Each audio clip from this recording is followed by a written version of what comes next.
Tonight is the second of 4 town hall meetings the task force will hold to hear from the community. At this time, one future town hall meeting like this is planned for Thursday, October the 17th at the Cesar Chavez Community Center, located at 7505 Kaplan.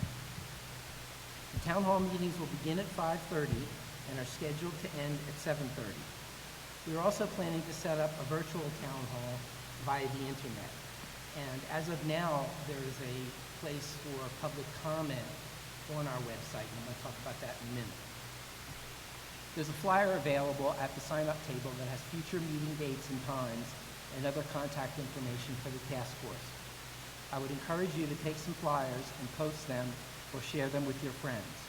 We want to make sure that we advertise these meetings as widely as possible so we get the greatest public participation possible.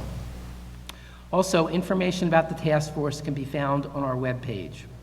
There's a link to our page on the City Council's website, which is at www.cabq.gov/council. The task force webpage contains PDFs of all the information handed out at each of our meetings, information and updates about future meeting locations and times, and bios of each task force member. It will also have a link to a video of this and all future town hall meetings, and that's where the comment form is located as well. Tonight's meeting is all about you. In a few moments, we'll begin taking public comment. As I said before, if you haven't signed up to speak yet, there are sign-up sheets at the table by the entrance. We're going to call upon speakers in the order that they signed up. I'll call the name of the first speaker and the following 2 speakers. When you hear your name, please make your way to the front of the aisle. There will be a 5-minute time limit on public comment this evening. A bell will ring indicating that you have 30 seconds remaining to wrap up your comments. At 5 minutes, a second bell will ring indicating that your time is up. And so that we may be as productive as possible this evening, I would ask that you please refrain from personal attacks and criticism. We want to hear your concerns and comments about the police oversight process and how we can improve it. With that said, the first speaker tonight will be Charles Arison, followed by Ken Ellis and Ben Lovato. So, Mr. Arison.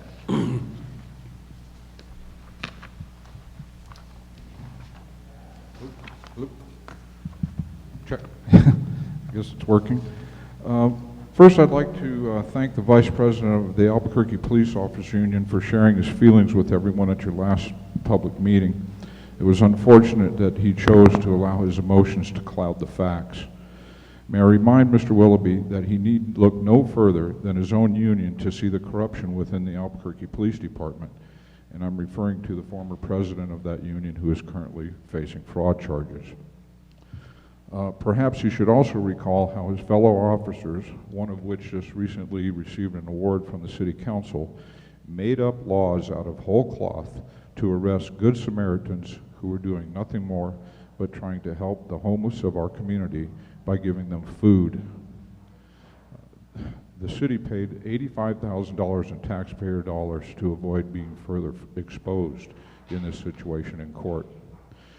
Being that all those officers involved in that incident are still on the force, the people don't feel there is corruption within APD, they know it. I would also add that Mr. Willoughby's feelings that the police department is being under scrutiny right now due to the difficulty of the jobs officers do. May I again remind him of the facts, such as the ongoing DOJ investigation, the jury findings in the Ellis police shooting case, and the findings of the state's attorney general in the Hahn case, just to name a few. I've been attending the Police Oversight Committee meetings for the last 2 years, and I believe that most of APD's problems boil down to training and the lack thereof.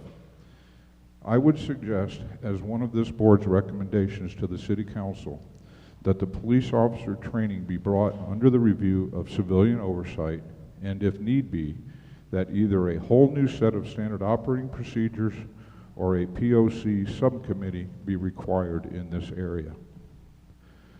I would also ask that this board not wait until the end of the year to make recommendations to the City Council and immediately pass a resolution recommending that the current independent review officer, Robin Hammer, be removed for not only failing to perform her contracted duties as the IRO, but also for her disrespect to the judicial system as a whole in her official capacity as an officer of the court. Ms. Hammer's shocking and unashamed admissions at last week's POC meeting that she utilized an unofficial report to formulate her conclusions in one citizen complaint case, and that she failed to interview witnesses in another case, are inexcusable and nothing less than a slap in the face to the public who pay her salary. Thank you. Thank you. Mr. Ellis, followed by Mr. Lovato, and then Mr. Mickelson.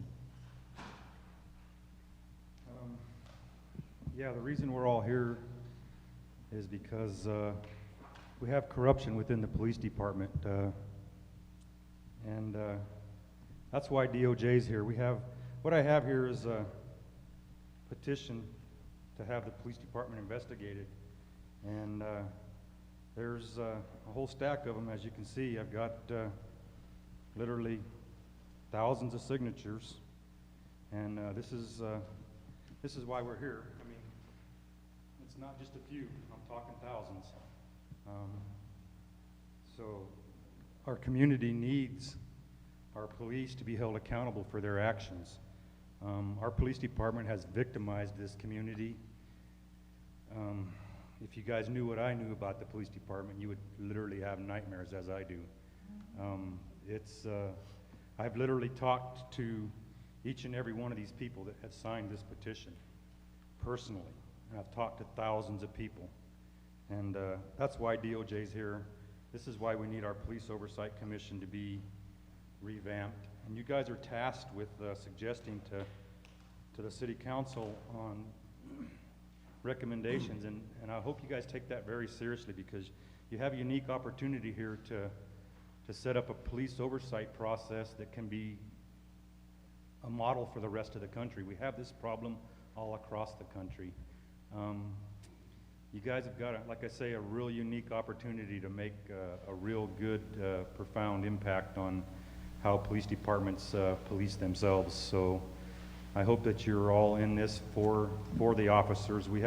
I have police officers that signed this. I have prominent, Ray Garduno signed this. I have prominent people that sign these petitions, and this is something that we need. This is something that our police department needs. They need to have this blue wall of silence, this blue code of silence, demolished. It needs to go away. They need to be able to hold each other accountable, and that's the root of the problem right there. Is this is why we have these cameras that these officers have to wear nowadays. That needs to be strictly enforced. If there's not, if there's not lapel video, or if there's not video documentation of an officer's interaction with the public, then that's in itself, I would seem to me that it would be an admission of guilt, or admission of not being just in their actions. If you don't have nothing to hide, then show us what you got. And we'd mentioned at one of our task force meetings that we ought to have these, this IMPRA reports, these requests for this information, Freedom of Information Act, and they're being denied because the fact is they're incriminating. If I had something that was incriminating, I wouldn't want to produce it either. So, yeah, we're just not the way this system's set up is very discouraging. I'm a veteran. My son was a veteran. We have, one thing about New Mexico is we have per capita more decorated veterans than any other state in the country, and that's something that we can be proud of. So we have to, do this for our community and for the police department. This is something that really needs to be done. I mentioned at the last meeting that we should have mediation and a preliminary hearing on these police shootings. I think that's the only way to go. I mean, if we can't have a discussion about the situation, both sides, if we're just presenting an officer's opinion, then we need to get the the other side of the story, because obviously we're having trust issues with our police department. So I think that would be one way of getting to the point and getting to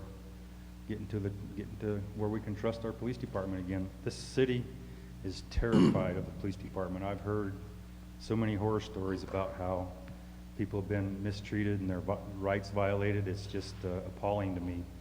And APD has a real terrible reputation of police brutality when you talk to the people on the streets. I'm not talking about the people in the Heights or the people, you know, that have their heads in their bank accounts. I'm talking about the people that are out here in the International District. You know, they have been brutalized. They have been beat up and whooped on for so long. That's why we don't have a big turnout. People are terrified to speak out. Anyone that has ever spoke out has been retaliated against. So please take this task very seriously. It's for our police department. Our officers in blue need this. They need this accountability within their rank and file. Thank you for your time. I got a question for you, Mr. Ellis. Okay. You had mentioned something to the effect, Mr. Ellis, that if there is no recording with a camera, there's no case. So if there's not a belt tape or any kind of recording, video recording of a case that goes before the Police Oversight Commission, are you recommending that the Police Oversight Commission find in favor of the defendant or the victim or against the police? Well, I'm not recommending one way or another, but I'm just saying if they have their lapel video of their interaction with the citizens like they're supposed to have, then produce it. If you don't have nothing to hide, produce it. If you got something to hide, then you're not going to produce it. That's just the way it is. So, yeah, I mean, we have to have accountability within our rank and within our police department, and they need to be, you know, there was a study done over in California that half the police force was mandated to wear videos and the other half was not. Well, the half that didn't have the video cameras had double the citizens' complaints so this is an accountability with the taser cameras or the lapel cameras. That's an accountability issue. Whenever you know that you're going to be videotaped in your actions, you're going to mind your P's and Q's, and you're going to follow procedures. You're not going to be stepping over the bounds. If you're not going to be held accountable, you're not going to have anybody looking over your shoulder. You're going to be more likely to, you know, break the rules. So yeah, I think that by all means, if we don't have video documentation of the interaction, I would lean, you know, tie goes to the runner. I would lean toward the citizens' complaint. Mr. Chairman? Yeah. Mr. Ellis, Ma'am. how were you retaliated against? Well, I mean, I could go into long details on that, but without proof, it's just hearsay. So there was 4 separate incidences that the police department came after me to shut me up, and so I could go into details, but like I say, it's just my opinion against somebody else's. So just know that it happens. It does happen. It happens on a real regular basis. So this is why DOJ's here. We got to have our police department minding their P's and Q's. Mr. Chairman? Yep. Mr. Ellis, the petitions that you showed us, how is what you're asking, well, let me ask you this. What is it that you're asking for in the petition, and how is that different than the DOJ investigation? Well, this petition was generated for DOJ to have the police investigated. So this petition goes back 3 years. So Mr. Lippman's well familiar with it. He was instrumental in helping us get it going and with the MLK group. So yeah, it's just a petition to have the police department investigated by the United States Department of Justice. Okay. And so they're here. But I just wanted to show you that, you know, I've heard some of these APOA, this police union guys come up here and you know, commend their union and commend their police force and stuff. Well, they're obviously living in a cave or something. I don't know. They're what they're saying, you know, they're patting themselves on the back, and it's just not it's not a true picture of what's happening within the streets of our city. They are, and I know for a fact that being that DOJ is here, there's been a big difference. I've seen, you know, and I still speak to people on the streets, and the rhetoric and the misconduct has dropped off tremendously. So It's going to be a process, just like DOJ said. It's going to take a while to fix this problem. It took a while to get this way, so you know it's going to be a process for all of us. I really hope that you guys can come up with some real good recommendations for our city councilors, and I hope that they actually implement the recommendations that you folks make. That would be a big help for our community. Thank you, Mr. Ellis. Thank you. Any other questions for Mr. Thank you. Thank you. Thank you. Mr. Lovato, followed by Mr. Mickelson. Good afternoon, Chairpersons. I come here because of a concerned citizen on my own. I represent NOCU. Became concerned with what was going on with APD when there was a rather large settlement based on the activities of APD and the killing of an individual. I then further became concerned with the actions of APD when the activities of a jury took place of an ex-APD officer. I don't use their names because that's not necessary. I think we're all aware of that. I also come before this board because of my own personal actions. I do want to state that I did contact the DOJ investigators to bring forth 2 incidences that I've had in occurrence with APD. However, they did take into accord what I had told them. However, the incidences that I had with APD were not within the time frames that they were investigating. However, they did give me the time of day and they tried to answer all the questions that I had. So therefore, not knowing the task force responsibilities and directions, I do have some questions. But Mr. Chairman, Mr. Lippman, if I'm out of order, please No, go ahead. correct me. Ask your question. I mean no disrespect to the board. No problem. Have any of you ever been arrested by APD?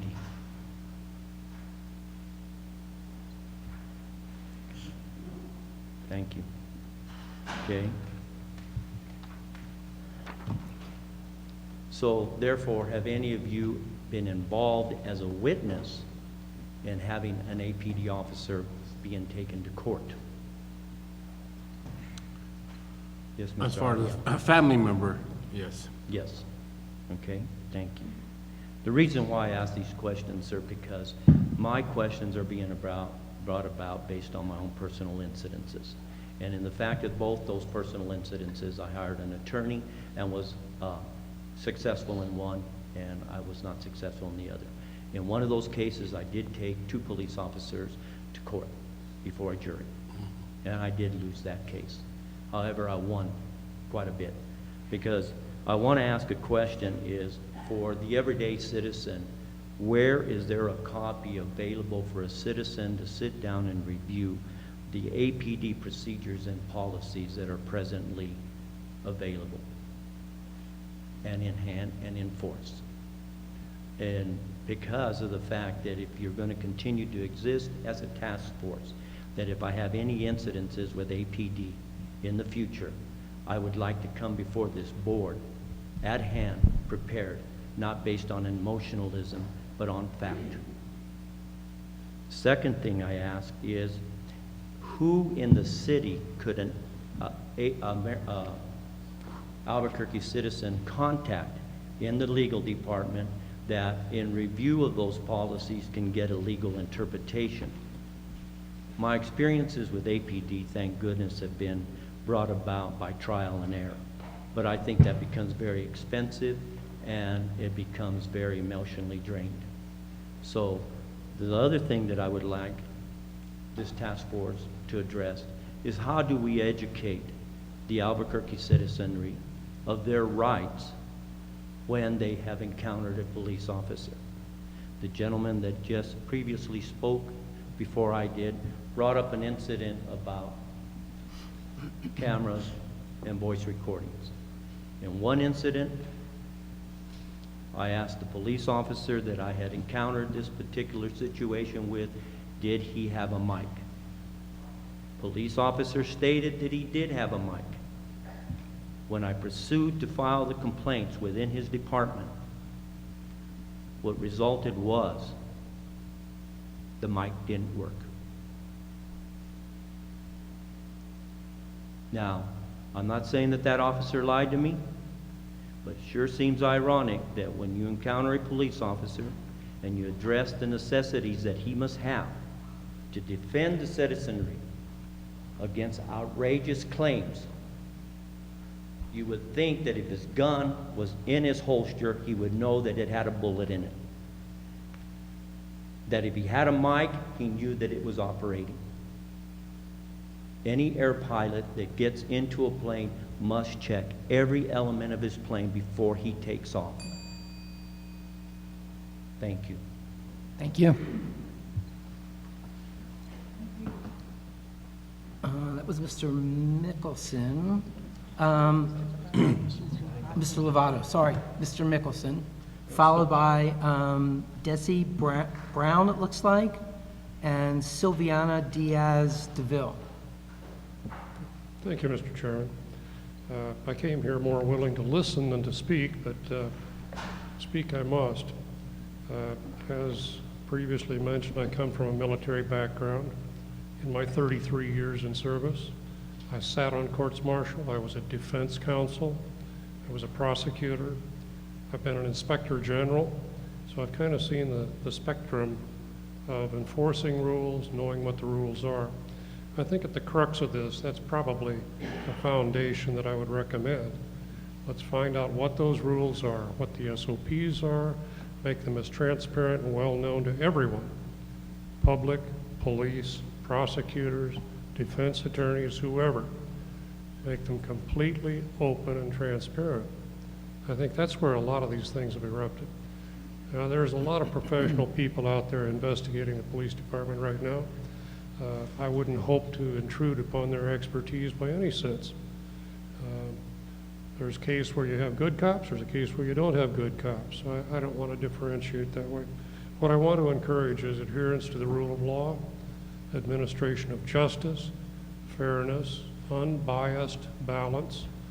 I would look in particular to the City Council to appoint a well-qualified and well-trained and dedicated group of people to sit on the Police Oversight Commission. They need training, they need to understand those rules, they need to do ride-alongs, they can walk along with the bike cops if that's an option, to see what the flavor of the city is. They need to respect the rights of the citizens beyond question. They also need to recognize that the police are there in difficult situations. So that's, again, where I see the balance requirement coming up. So I've lived in many places. It was my 30th move coming here. I've seen police departments all over the world. I kind of think the Italians had it right with the Carabinieri. That's a military national police force. And when a Carabinieri says, stop, they don't even have to shout. They just, alto, por favor. And things cease. So that's a little dictatorial, I'll agree. So what I would recommend to you, as I say, is let's look at the rules. Let's see if people follow the rules. Let's appoint people on the POC who are going to understand the rules, get training, and administer their functions as they should be. Thank you very much. Thank you. Mr. Chair, just a question. Yeah. Maybe city Sir. staff can answer it. It's my understanding that the SOPs are actually not available online or broadly. Are they? Is that correct? Okay, so on the city website, you actually can get access to the SOPs. Mr. Chairman, Mr. Simonson, they're available on the PD website, and there's also a link to the SOPs from the IRO's website. Great, thanks. Did you hear that, sir? Mr. It's a lot. No, it's Mr. Mickelson. The last one. Oh, okay. Mr. Lovato, did you hear the answer to that? Yes. Okay. Yep. Okay, Desi, looks like Brown and Silviana Diaz DeVille.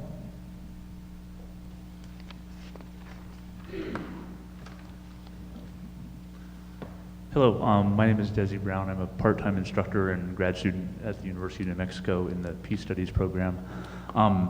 I've spoken at a couple of these with the Department of Justice investigation that's going on, and I've also had a number of people in this audience come address classes that I teach and groups of faculty members at the university on this issue. And I've actually authored a fairly lengthy report on police brutality issues in Albuquerque, specifically addressing the training that officers receive and the lack of training towards trying to find nonviolent resolution to these conflicts. I don't have any answers. I wish I did. That's kind of the job of the entire community to come up with the answers, but I do have a lot of questions. Questions raised by a lot of academic research that's out there, and I wish that that would get used a little bit more frequently in these kinds of situations. Number one is, I think it's really important to question what the training is that police officers receive. They used to receive, apparently they're cutting it down to about 600 hours, and they used to receive 800 hours of training. And just so you guys know, the average number of hours that are spent learning how to nonviolently resolve a conflict with somebody out in the streets is less than 4 hours. That's the national average. Albuquerque's average is less than that. I would suggest that if you're spending hundreds of hours in training police officers how to shoot, in protecting both themselves and the rest of the community, maybe you might want to suggest changing the training policies to reflect better nonviolent resolution methods. They are out there. I would ask who's doing the training. Is it ex-police officers? Is it ex-military officers? Or is it people who are actually trained in nonviolent conflict resolution? If you're going to be trained by a police officer, you're going to act like a police officer. And if there's problems with police officers, chances are your future police officers aren't going to do any better. I'd like to ask who's being hired. I know that there's a hiring incentive in place to hire ex-military folks who've been trained to do what? And how are you going to untrain them from what they've been trained to do? I would ask what kind of oversight is available if time after time after time after time there's clearly no oversight of the police officers. Changes really need to be made, and there's a lot of information that's out there. I spent a couple of years doing this research, did a lot of work in the state legislature trying to establish a statewide police oversight commission of some sort to help out all the cities in New Mexico that have nothing. Albuquerque at least has something. I think that you guys really have a deep, deep problem here. And just looking at changing a couple rules of the Albuquerque Police Oversight Commission is not going to solve that problem. You really need to look at the root causes of why these things are occurring. Police officers have to have the training necessary to deal with mentally unstable folks. A really simple one, I did this in 2 different Psych 101 classes that I was giving a guest lecture to. In psychology, there's all kinds of interesting things that happen. 95% of respondents who are asked the question to drop the weapon do the exact opposite. Why are police officers still being trained to say the first thing that they say is drop your weapon if 95% of respondents do the exact opposite? Simple psychology of asking somebody to do something the exact opposite of what they actually want to do, whether they're mentally deranged or not. So Psych 101 students, freshmen in college, know more about how to treat a dangerous situation like that than our police officers are being trained to do. So I'd just like to suggest that there are a number of methods out there that you guys could look at. There are a lot of academic people out there who are doing some really interesting work, and the citizens that are here talking about this, they get it. They really get it, and changes need to be made to reflect that. Thank you. Thank you. Mr. Chair, I have Yes. a question. Mr. Brown, I have a question for you. You've done a lot of research in a lot of these areas, I understand. I was going to ask you a question. Have you ever come across something called a Giglio clause? Yes. A Giglio clause? Yes, I'm not that's- super familiar with it, but yes. They're now using it in Los Angeles, and now in Las Cruces or Doña Ana County, they're now also adopting it. And what it is basically is that if a police officer has a long history of police brutality or abuse, that the DA's office will no longer pursue cases that this officer brings forward. So I was just wondering if you had information on that.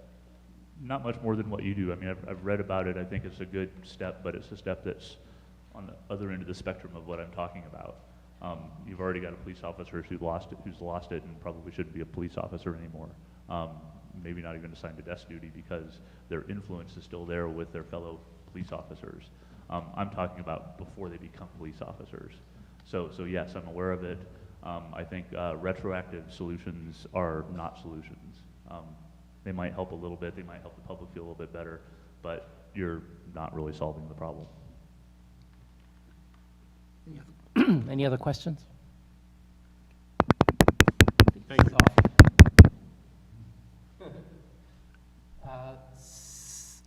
Sylviana Diaz DeVille? Check, check. There we go. Hi, I was actually not the one that was going to speak today. I'm a little under the weather. However, I will. I have 3 sons. We live in this neighborhood. I'm obviously brown. We live in the brown side of town. We seem to have an inordinate number of police cars going up and down. It's a matter of demographics. There's a lot of Latino families here with a lot of kids, a lot of teenagers, ergo, a lot of going on.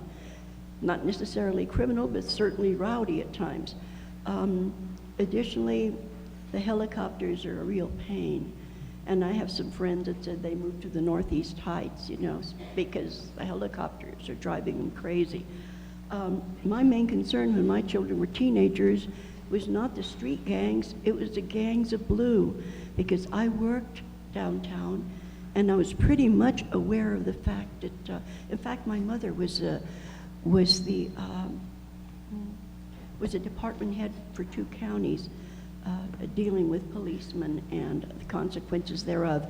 And there seemed to be a real bias toward beating up on teenage boys, you know, who, God knows, need a beating from time to time. But it's inappropriate, for instance, at the state fair when you see 4 enormous policemen beating the little devil out of a kid that they're pulling out from under a car. Please, bullies in blue, inappropriate.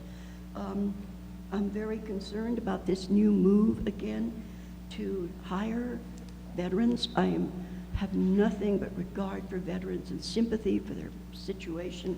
However, veterans have been shooting people for a long time. They have been using lethal force for a long time. And for generations now, they have been shooting brown people for a long time. And they shoot to kill. That is what they do. Do we really want people that are so highly militarized and so motivated to bring us down working for a police force that already seems very happy to bring us down? Additionally, it frightens me that that regular policemen are becoming more and more militarized, as it were. All the latest gadgets, the armors, the tanks, I mean, you can use sound noise to dissipate crowds. I mean, you can't even have a real protest without, you know, being under duress. A bunch of us raising grannies were up at Paseo and San Mateo. I forget what we were protesting that week. But, I mean, we had a million cops. The best thing we could have done was to beat them with banana nut cakes. I mean, they were all around us. It was a big deal. I mean, the average age was like 78, you know, and we were there waving signs. It just seems like they behave inappropriately, and there is this science of compliance that goes along with it, you know, that is pretty terrifying. I seriously would like them to wear their badges, to wear their, and to practice a little civility. The only time I have been big-mouthed, in all fairness, you know, bad-mouthed has been a neighbor down on Palisades who happens to be a cop and has a lot of cops. I did not scrape my back window. I had 3 little boys and they're breathing really hard. And they build up a lot of steam in the back window. And I was taking them to Catholic school, St. Mary's. And I said, well, hop on out there and do it. Can you hop out there and do it? He had the thing. And the cop says, get your ass out and do it yourself. And I was, wow. I'll tell you what that did to my kids. They think cops are really awful people. At any rate, they have also been helpful to me in several times. I am a single parent, and I've appreciated it. They have sent me home when my car was so miserable it should have never been on the road. And they have said it in no uncertain words, you know, take the back road and get this piece of shit out of here. And they did not give me a ticket. God, thank you. And I know they see horrible things. I have friends that are cops. But we need some improvement here. We've got to stop treating our people like they're our enemies. Thank you. David Lucero. Allow me to introduce myself. I'm a lifetime resident of Albuquerque, born here. And I have a concern that is more systemic than anything else. And I want to apprise you of a little history in case you don't know some of these things. I was a reporter at the Tribune, I believe, in 1972, when two brown berets were killed out in the canyon right outside of town by police who said that they were stealing dynamite for radical actions. So these two fellows were shot overnight, late at night, after midnight, I think. And as a newsman, I was interested because the next day we started getting reports, and nobody could get anything from police down at Police Center downtown. And this went on for at least half a day, might have been the whole day. When they finally did, it became clear that the site where the two men were killed, the two activists were shot, had been buried in gravel. In other words, it's very much like the Martin Luther King situation in Memphis when he was shot dead, and the whole place outside of the Lorraine Motel was scoured, so the evidence was completely wiped out there too. And that's exactly what happened in this case here in Albuquerque. There's a number of things that were going on at this time. More like about 1975, 1976. I had been a reporter at the Journal, and so I knew this name, Officer Babbage. He was a big guy, young guy, who killed a Chicano down the South Valley one night. His mother had called and said he was unruly. Would you please come down and kind of settle his hash and get him to chill out? And Officer Babbage showed up and hit him with the Kellite flashlight until he died. Nothing that I know about ever came of that, but it was an example. It was a big thing in the community, and it was just one of many. When I was a reporter at the Journal, I had police beat on the weekends because the regular guy was obviously off. And so when I was introduced to the police in charge, there was Sergeant Kolka at the book, not the booking desk, the book, you know, the blotter. And he was perfectly fine, felt I could get anything I needed to from him.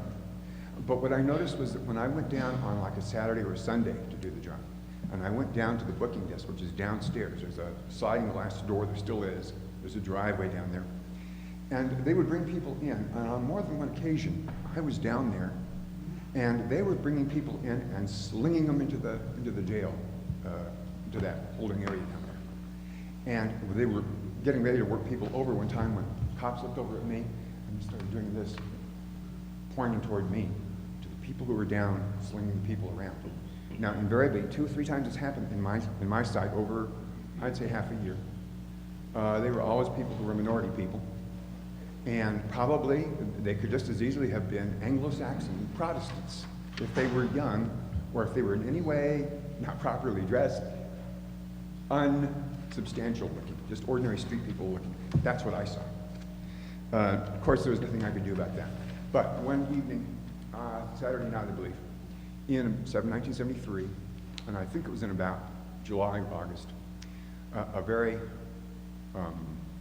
establishmentarian gentleman came in with his son, and the father, maybe about 50, had a teenage boy about 16 who was just beaten bloody and had bruises everywhere and obviously had really gone through a mill. And the story that they told was that he had been out to watch the illicit but, Saturday night drag racing down on South Eubank, which is in the far northeast Heights, but it's on the south side. Well, there were plainclothesmen there. And the 2 plainclothesmen came up to the car that the boys were sitting in, and said, "Get the hell out of there," something like that. And these guys look over at them and say, "Who are you?" And they opened the doors, dragged the boys out, beat them up, took them downtown to book them, took them down to juvie. And so his father, when he came down to pick up his son and he saw what had happened to him, this was an honor student, or this was a very okay kid, not always in trouble. And so he was so incensed, he brought him to the newspaper. I did the story. The photographer took pictures. It was on the Sunday paper, front page, I believe. And the regular police reporter was afraid to cover the rest of the story. He asked me to do it even when he came back on Monday, because he was afraid of what would happen to him in his career and what the police that were his friends would tell him. Now, the police were the assistant police chief who was in charge of PR and so forth, was a guy that also told me, "You don't do anything unless I tell you. You don't have a story, you don't get a story unless I tell you." I have other things to tell you about, but it's starters. Thank you. Those were the This is like on and off. No, it's cutting out.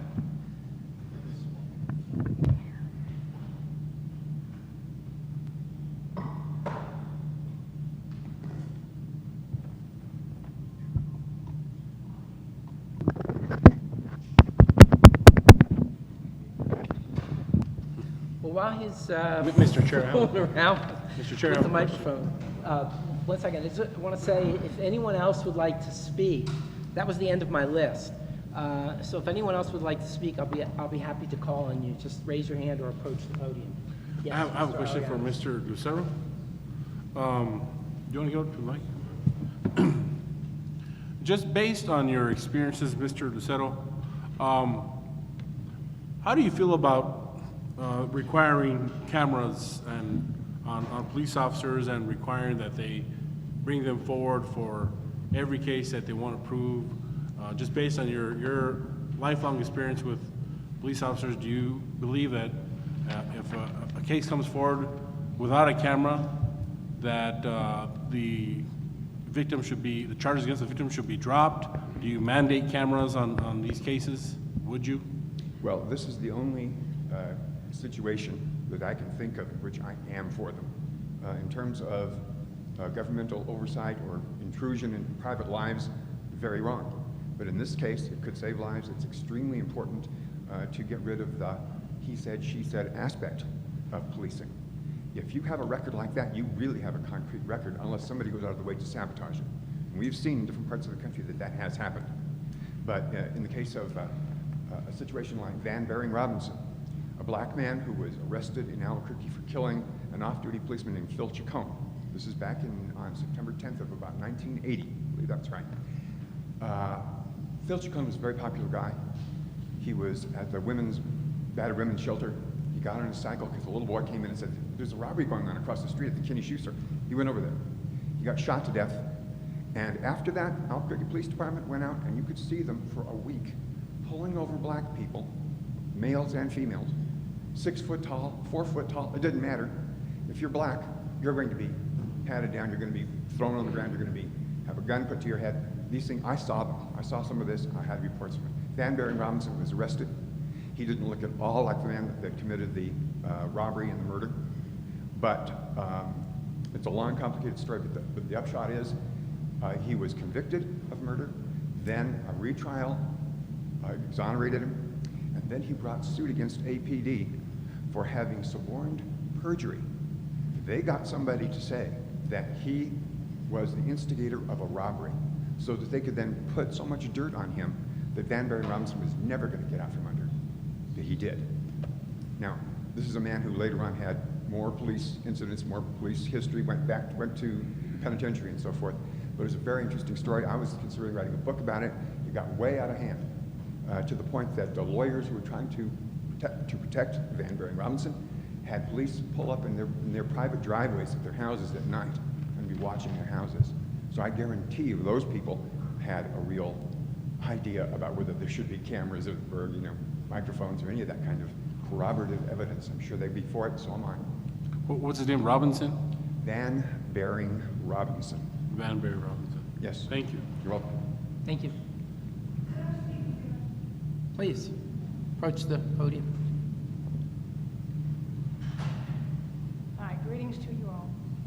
My name's Georgia Tutt, and I have been at my residence in the northwest over there across the interstate for 20 years, over 20 years.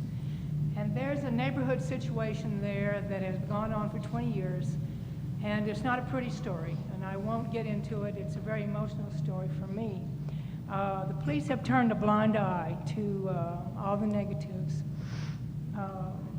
that have occurred in that neighborhood. I subsequently, I have a long story, but make a long story short, one of the new people in the neighborhood, I have a bullet in my rear end. Right now, I have a bullet in my rear end. I was shot, and the police, in my opinion, did no investigation. I have a CAT scan with all the results of the bullet in my rear end, and that was totally not even ignored. They didn't even acknowledge that it existed. Several weeks later, I was standing outside my front door. I stepped outside at 7:30 at night to see why the dogs were barking, and the same character who lives 2 houses down, he came out of nowhere moving very, very fast, and came up, approached me, and knocked me unconscious at my front door. I laid there with a concussion about a half an hour and had some blood. I also went to ER and had a CAT scan of the injuries to my face. I still have it's a visible lump underneath my eye on my cheek here. The police totally ignored that and did no investigation. They came out and talked to some neighbors down the street somewhere, and that totally ignored me. I wasn't even a party. I was not even there.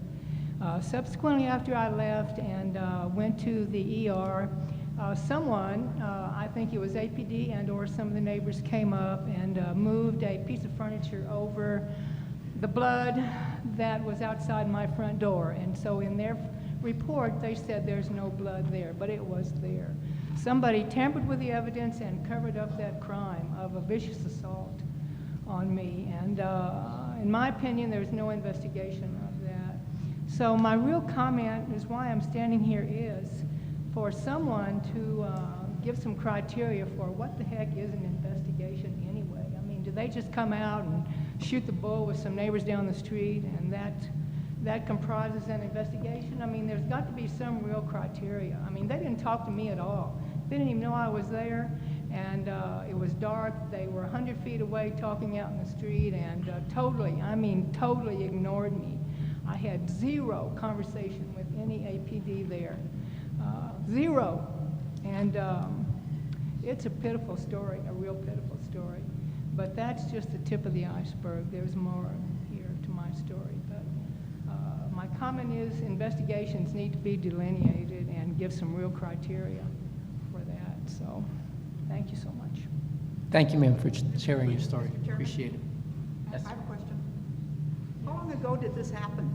It was not January, it was January a year ago. Did you file a complaint? I did. That's another thing with the Police Oversight Commission. Come up to the mic. I filed a complaint with the Police Oversight Commission on both of those instances. And the first one complaint was, I don't really recall what the result was. I talked to Diane McDermott, and she's the one that handled the complaint. Subsequent, the same character who attacked me twice, the day before the second attack, he came over, crossed over from his roof over to my neighbor's roof. We have duplex condominiums, and he shot out my patio window. That was the day before he came over and knocked me unconscious, you know, and I called APD out on the shooting out my patio window, and of course they were there with the when I was knocked unconscious. But that was a year ago, last January, and I did file a complaint with the Police Oversight Commission when Mr. Deaton was there, and I filed a complaint with a shooting out my patio window because the police totally ignored that. I filed a complaint with being knocked unconscious at my front door, and you know, alleging there was no investigation, and alleging that the police tampered with evidence, were part and party to tampering with evidence, covering up that blood, and and covering up a crime. But Deaton left, Mr. Deaton left, and subsequent to that, those complaints of the shooting out my patio window and knocking me unconscious at my front door, the Oversight Commission apparently dealt with those. When Deaton left, he told me he was not going to consider those of the patio window being shot out and my, there were 4 complaints total, but they were not going to be considered. And he didn't even know if he was going to be considered if I was knocked unconscious at my front door. Mr. Deaton said he was going to think about if that was going to be considered or not. And so he left. And subsequent to that, the not being knocked unconscious at my front door and shooting out my patio window, the Oversight Commission apparently dealt with those things, dealt with those 2 complaints, but I was not notified. When Deaton left, he told me that he was not going to consider those. But apparently he left. Police Oversight Commission did consider them, but did not notify me. I was not interviewed for 1 word with the Oversight Commission. I had no idea that there was even a statement issued of that. And Di McDermott subsequently told me that there were those statements issued, and she sent me a copy of them, but I had no idea. So they made a judgment on that without talking to me at all, and I didn't even know it. And not only was I not talked to, I didn't even know it, that they were considering it. So, I mean, it's a story here. So I appreciate your time for listening to this. It's really a story for me. So thank you for sharing it. Appreciate it. Yes, ma'am.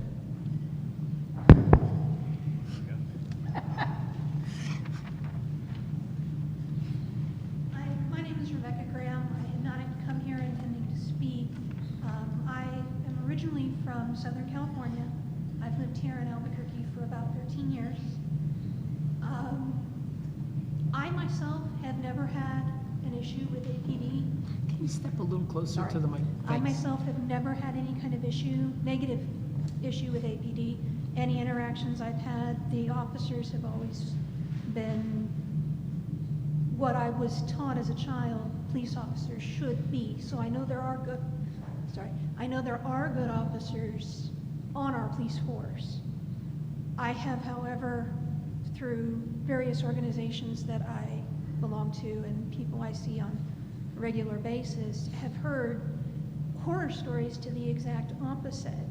And it goes back to what was said very early in this meeting about training. The issues that these individuals have related to me have to do with things like mental illness or brain injury or some kind of physical limitation that when they are ordered to assume whatever position, put their hands behind their head, if they're not physically capable of doing that, the officers automatically seem to escalate and in a few cases have further injured a few individuals that I know that for whatever, one in particular, he can't move his arm in a certain way.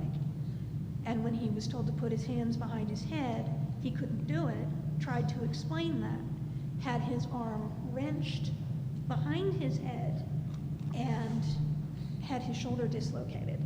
I don't know how far he carried it. I suggested he take the instance to the PCO, or POC, I'm sorry.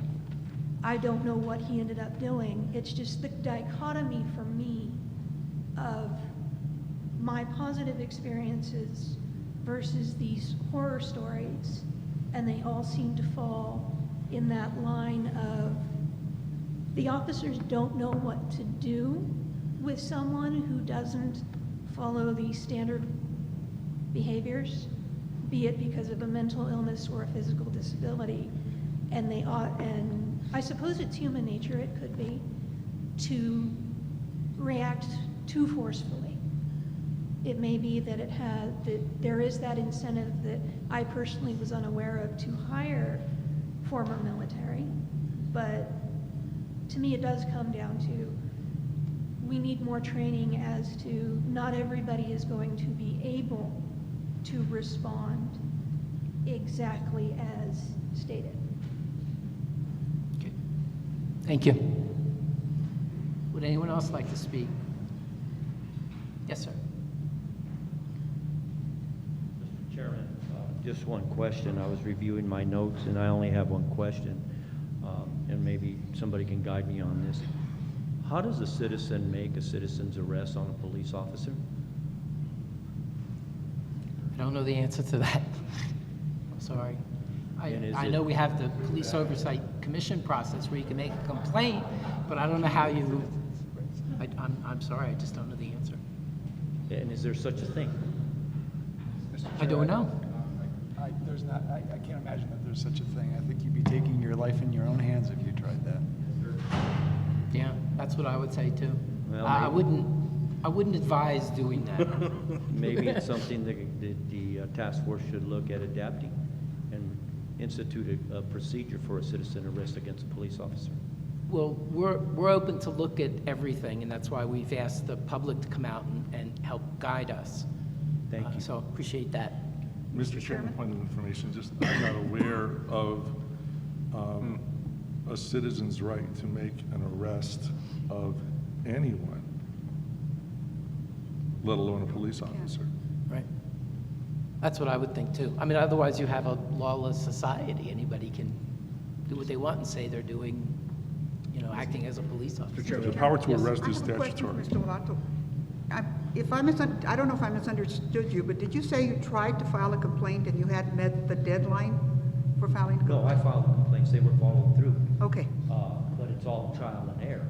I think the complaints that I had against APD at that time could have been avoided if I, as a citizen, knew what my rights were. That's why I'm here. What are my rights at the time that I confront an APD officer? And the situations that I was referring to was by experience. And in one incident, it took 12 officers to come in,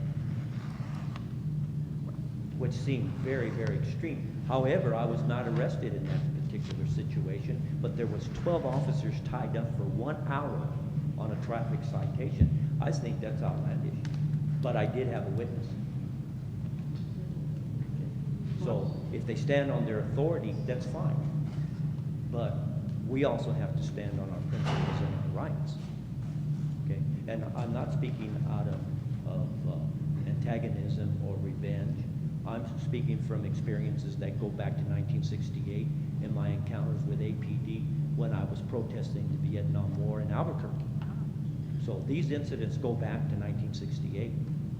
And I don't incur that I have these incidents that happen with APD. It just happens that I'm there at the time that it occurred. And I'll give you an incident. When the barefoot bandit was robbing a bank, I was in the bank. I was there when he pointed the gun at the young lady before me in the bank. Now, I dealt with the FBI on that issue, but I was very stern with the FBI to say, where's the investigation? Where's it going? But most of all, what I asked the FBI is, do you have anybody that can take care of the young lady that had that gun pointed at her head? Did I answer your question, ma'am? Yes. Okay, thank you. Thank you. Anyone else? Anybody? Yes, sir. Let me bother you one last time and tell you that the reason, or one of the reasons I'm calling this a systemic problem, the two officers who were involved in the Van Buren Robinson thing, he won his suit. I think he won like $85,000 against the city because there was subornment for perjury in his case. And the two officers were involved. One of them's name was Marufi, the other one was Polisar. One of them then became police chief in Albuquerque, New Mexico. Thank you. Any members of the task force want to say anything? I have a question for the audience. Okay. First, I apologize for getting here late. I got lost. But just in the time I was here, I heard a comment that changing rules of police oversight won't resolve the issues. And I have a question about whether the audience agrees or disagrees with that. And among the issues that I heard were hiring veterans, the general militarization of tactics and equipment, limited or the wrong kind of training for the police, improper actions by the top of the police chain of command. I'd like to know if members of the audience think that changing rules of police oversight will resolve those issues, and if so, what rules of police oversight need to be changed to deal with issues that people in the audience have brought up.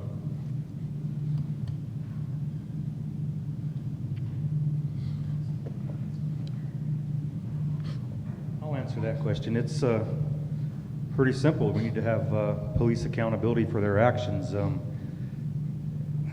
I can't help but think that this lapel camera is going to be the saving grace. If an officer records his interactions with a citizen, that protects the officer as well as it does the citizen. I mean, it's going to work both ways. I don't think there's any other. We need to start with the rank and file. We need to start with the individual officer on the street encountering a civilian.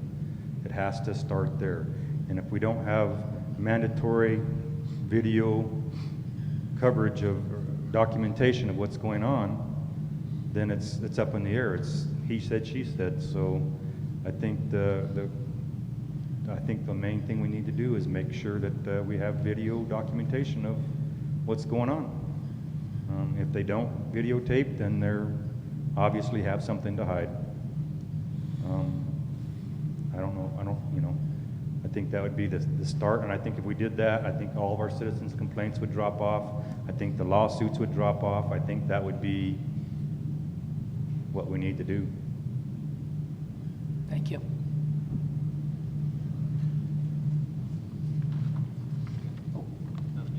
Yes, sir. Yes, Mr. Wagman, I don't know if you were here when I was speaking or not. I was the first speaker, but I did touch on what Mr. Brown said over here, and that has to do with training. Like I said, I've looked at the POC commission for about 2 years, and what I see is a training issue is causing most of their problems. And as I was telling the rest of the board here, I don't know what to call you guys. You're not commissioners, you're not counselors. You're we're ad hoc task force. That maybe part of the citizen oversight be training, that either a whole new set of SOPs be opened up for oversight of the civilians, or like I said, a specific committee of the civilian oversight be required in the ordinance, as is the long-term planning commission is now. So yes, training is the issue. And I know everybody's talking about these cameras as being a panacea. They're not right now. They don't have the technology. The technology is not there. The cameras that most of the police officers have right now, I think, are $125, $150 a pop. They're Tinker toys. They don't work half the time. You push them to record and they don't record. You think they're recording, they're not. They're really Tinker toys. They're looking at newer cameras that are somewhere in the neighborhood of $900 a pop, and they're talking about $2 million. Okay, so the technology just isn't there right now, and I don't know how you're going to get the price down on it, but in the meantime, like I'm saying, everybody's thinking these cameras are a panacea. Not right now. They're not. Okay. Thank you. Yes, sir.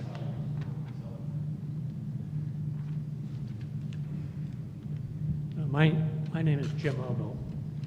I've spent the last 6-7 years worrying about the issues of mental illness in people, and very concerned about that and the police interactions and that. But in doing that, I've also kept fairly good relations with the Albuquerque Police Department.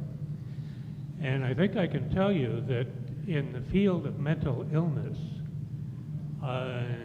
they have CIT trained, crisis intervention trained officers, of which there's a bill that was passed in 2011 in the legislature, requiring all law enforcement in New Mexico to have a certain amount of training in crisis intervention, how to de-escalate such situations, that sort of thing. What they've pointed out to me is that for giving this kind of training to everybody, you don't really want everybody to be trained that way because of the issue of you need different skills basically in various police officers that come with different things. And you want people that are really empathetic to the mentally ill. Although there's been all this complaining in Albuquerque about the shootings of those people with mental illness, of which I have just as much of a problem, if you look at the reputation of the Albuquerque Police Department in the field of crisis intervention training, they are recognized as one of the best in the country. And so if you think things are bad here, just think about how bad they are in other places. But that comes back to the training issue, which people have brought up. And I think there is some merit to this idea of having some public oversight of the training. Get some real experts in the various fields instead of just relying on one or two to look at what's being trained. And if you look at the CIT training, it's 40 hours of crisis intervention training. It's really quite extensive. But there's only about 25% of the police force that has that kind of training, the real CIT certified officers.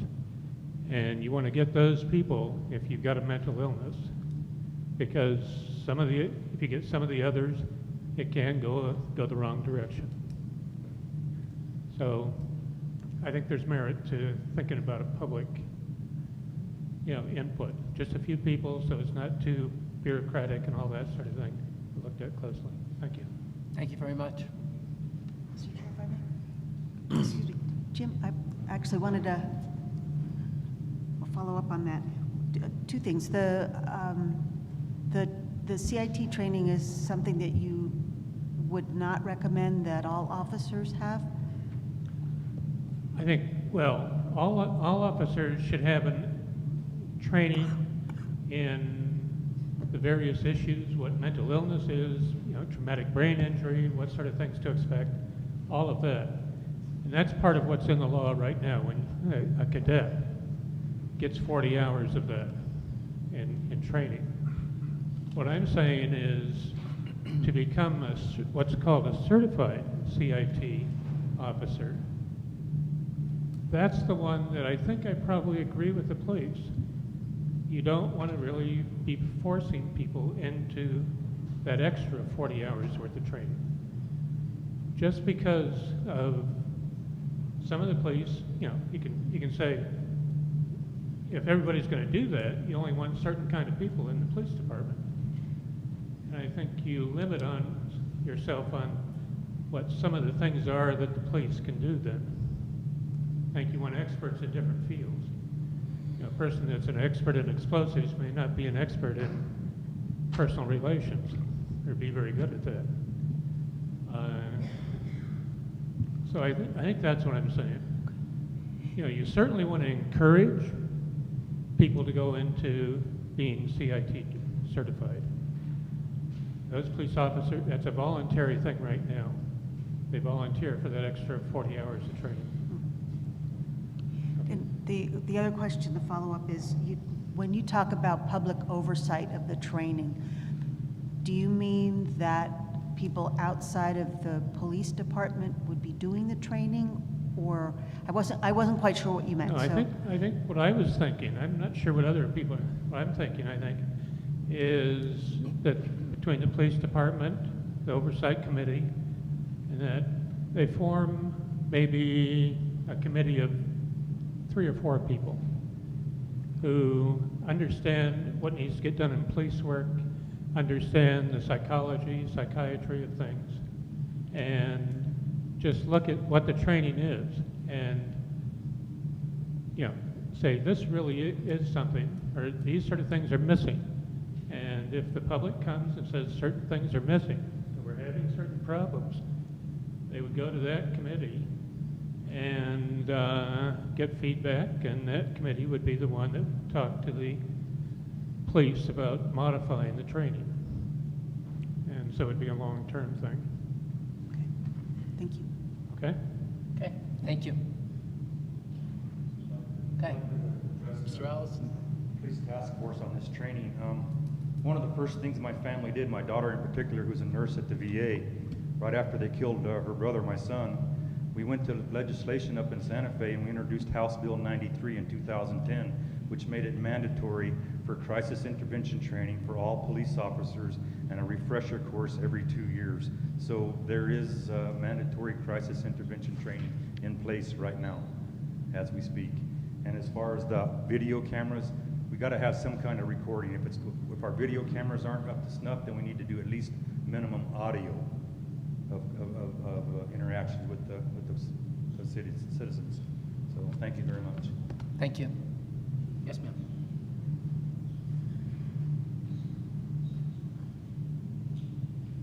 I would like to see some, pardon me, I would like to see some working class Latinos or minorities on the board, more represented on the board. People that actually come in contact that are not necessarily the well-heeled, that don't have an, you know, an attorney's card in their wallet, but are definitely, you know, that are sane, sensible voters, happen to be minorities, and they're working class, because many of us have experienced issues that fit into that particular category. Additionally, I'd like to know, where do you go if you see a policeman going rogue? Who do you call? You call the police? I'm sorry, could you repeat that? Where do you go when you see a policeman going rogue? I mean, really, like laying out on somebody, beating them beyond reason, you know, under the badge of authority, under the color of authority. Where do you go when you see it happening? Do you call 911? I mean, who do you call? And they also have the history of standing around watching that. I mean, the other policemen very often will provide cover. You know, to me, that makes them absolutely as culpable. But to whom do you go in these occasions? I mean, to whom do you? You could try their supervisor. Another thing I would say, internal affairs, I'm being told. If you have the capability, and most of us have smartphones, record it. Record it yourself. My phone's not smart, but well, somebody standing around there might have a phone that right. does that. Because if you can document it, that would be a good thing. Because that's really worrisome, and you don't want to stand there and, you know, become part of the problem or the victim. But it is a concern, and I have witnessed it on various occasions. Thank you. Thank you. Mr. Chairman. Yes. I'm also told that another thing you can do is call 911. Excuse me, and ask to be connected with either the Bernalillo County Sheriff or the state police, other entities with jurisdiction. That's a good suggestion. In Albuquerque. Did you hear that, ma'am? Yep, that's a good suggestion as well. Thank you. Okay, I want to thank you all for not only everyone who came out, we really appreciate it, but especially those of you who shared your stories and your opinions on this. It's really very important to us that we have this public input. And please don't hesitate to come to our future meetings. I'm going to give you all the dates, to make comment on the website, and to come to the next open town hall, which again is October the 17th at the Cesar Chavez Community Center at 7505 Catherine, and ask other people to come as well. We are taking your comments and your stories very seriously. All of this is being recorded, notes are taken, those notes are synthesized and given to us as part of the information that we gather so we can make good decisions, good recommendations back to the City Council. So we really do appreciate it. Let me just go through the upcoming meetings and events. Again, Thursday, October 17th is the next town hall. As soon as we have information about a virtual town hall, we'll get that information out to the public as well. But your best source, because the news is on and off, we've had some good news, some good coverage in the press, and some not so good coverage in the press. But the website has everything. Our website has everything. So it's the City Council website, and it's under projects, City Council projects.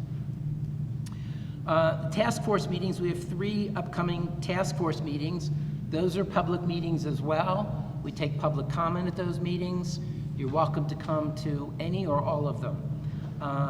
And they're all held in the City Council Committee Room. That's on the 9th floor of City Hall. Wednesday, October 2nd, Thursday, October 24th, and Wednesday, October 30th. And there are these flyers by the door. You can take those so you have it written down, post them anywhere you'd like to post them, share them with other people. We really do appreciate that. Is there anything else anyone else wants to comment about? Okay, I want to recognize Mr. Shine, who is here from the Police Oversight Commission, and Councilor Sanchez, who is also here from our City Council. Thank you both for coming. Thank you. Okay, with that, if there are no other questions or comments, meeting adjourned. Thank you.